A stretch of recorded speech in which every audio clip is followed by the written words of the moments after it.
Hey everybody, welcome back to my weekly vlog for Ask Like an Auctioneer called This Naked Ask, where we have a little bit of raw talk about the power of asking as a tool to get you more of what you want faster. I'm Dia Bondi, longtime communications coach and newer fundraising auctioneer as my impact hobby gig, and I'm totally thrilled you're here. And today what I want to talk about with you is the idea that accepting that you may get a no and really wrapping your head around that when you go to make an ask is actually deeply confidence building and can really help you ask from a place of who you actually are, instead of a place from a place where that you think you need, of who you think you need to be in order to get a yes. So let's unpack that for a second. So I without having a lot of no or stop energy, I do focus a lot in Ask Like an Auctioneer around the notion of the role that a no really plays in how we design our asks, how we frame up our asks, how we sort of grapple with the painful possibility that we may get a no, that we may not land in a place where we can negotiate something that works for the both of us, for us and the people that we're asking something of.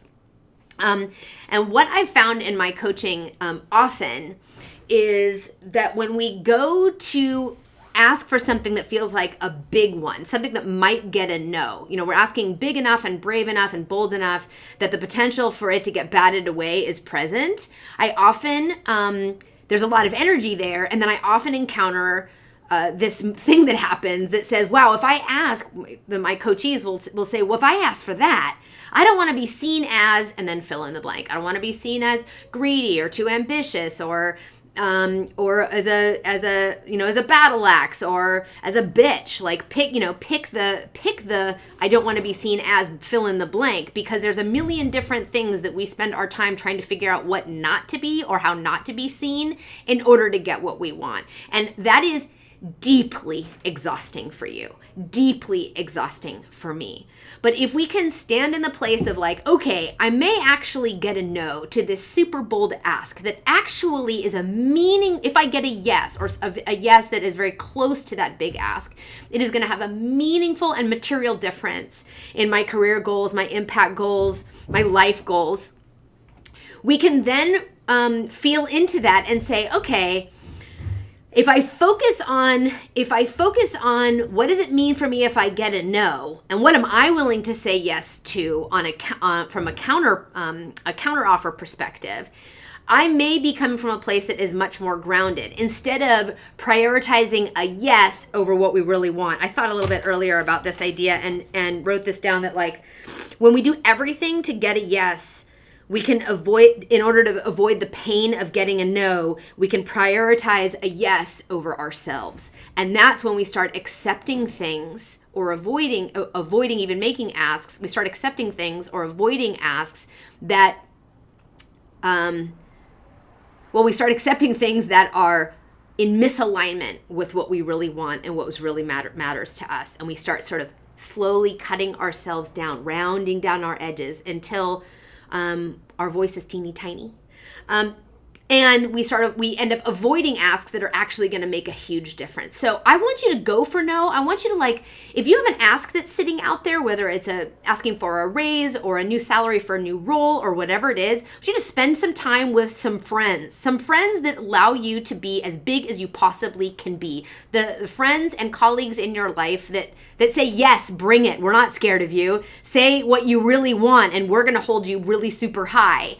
Say out loud to them what you want, and then spend some time grappling with, like, what if I get a no? Then what happens? And you might find that in feeling into that, the no's not so bad.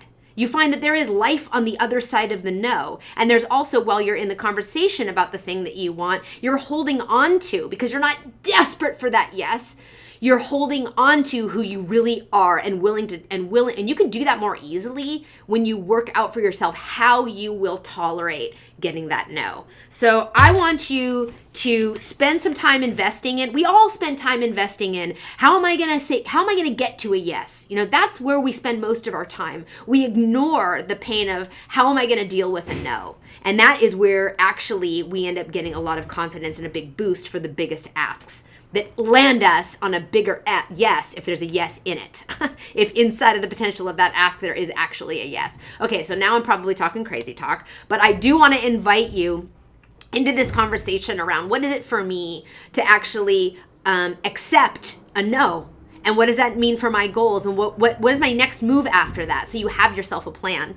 That is it for my episode 2. I want to say you can follow me on Instagram, Twitter, and Facebook at Dia Bondia is the handle for all 3 of those platforms. I will periodically, as I get questions, I will be doing just super gritty Q&As over on my IGTV. So check in there. There's a few posts already. You can DM me any questions that you have on Instagram is the preferable platform, but you can of course do it through email on the Ask Like an Auctioneer website and beyond.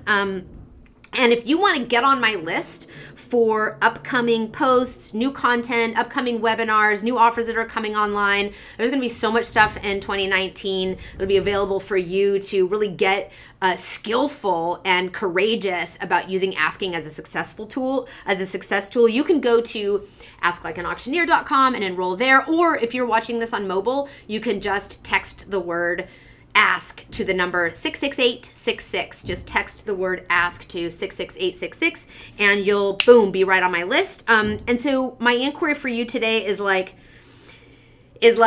spend some time what is it for you to spend some time in the next week on the kinds of asks that are going to get you a strong potential for a no, and get into dialogue with that and see how it feels. Just play it out. Play it out with a friend, play it out with yourself, play it out in your journal, play it out wherever you need to play it out so you can sort of preview the reality of what it means to get a no, so you can stand squarely in who you are as you ask for it. Because when you're not scared of the no, so many things are possible. All right, peace out.